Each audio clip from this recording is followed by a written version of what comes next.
Les parents de Serge nous ont écrit. Sylvie nous lit leur lettre.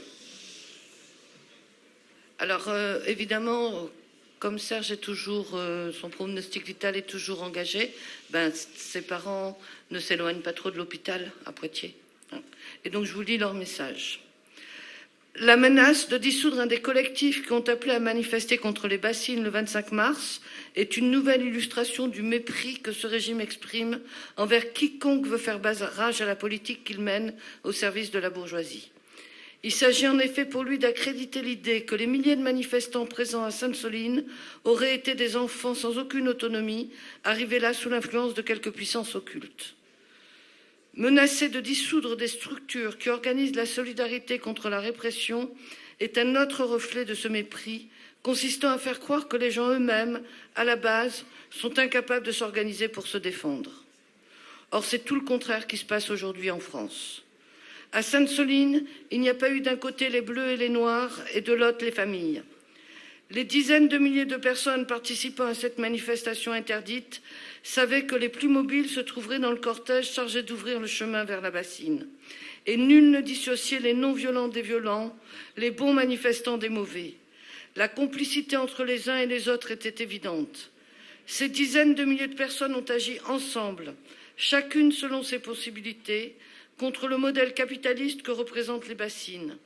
Et malgré les menaces de répression émanant de l'État, elles ont été capables, ensemble, de résister physiquement aux bras armés de l'État.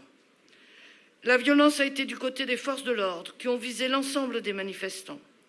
Les 200 blessés de Sainte-Soline, dont notre fils Serge et Michael, les plus gravement atteints, ne sont pas le résultat d'une mauvaise gestion de l'ordre, d'erreurs de tel ou simplement le fruit du hasard. Le responsable de ces 200 blessés, c'est un État qui a pour seul objectif, dans la période actuelle, de mettre à genoux toute contestation sociale afin de mieux gérer l'exploitation du travail dans les années à venir face à la crise que connaît le capitalisme pour se perpétuer. La répression policière et juridique est omniprésente et se répand comme la misère sur le pauvre monde. Mais nous ne nous laisserons pas enfermer dans un combat contre cette répression qui accaparerait tous nos espaces et notre vision de la vie. Car notre monde, c'est aussi celui de la lutte, et la lutte, c'est la fête.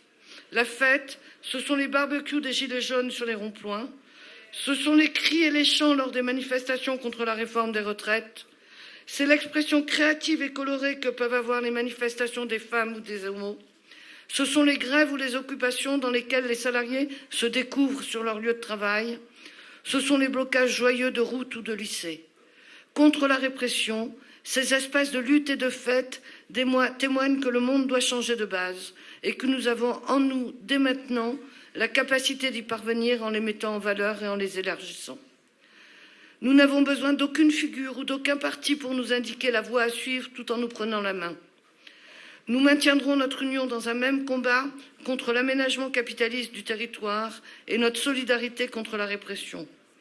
On ne tue pas un mouvement en déclarant dissoudre certaines de ses structures ou en les interdisant. Dissolution ou interdiction ne changeront donc rien.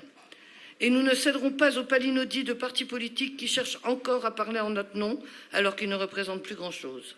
C'est en nous que nous devons avoir confiance pour repousser l'assaut de l'État policier comme celui d'une extrême droite à l'affût.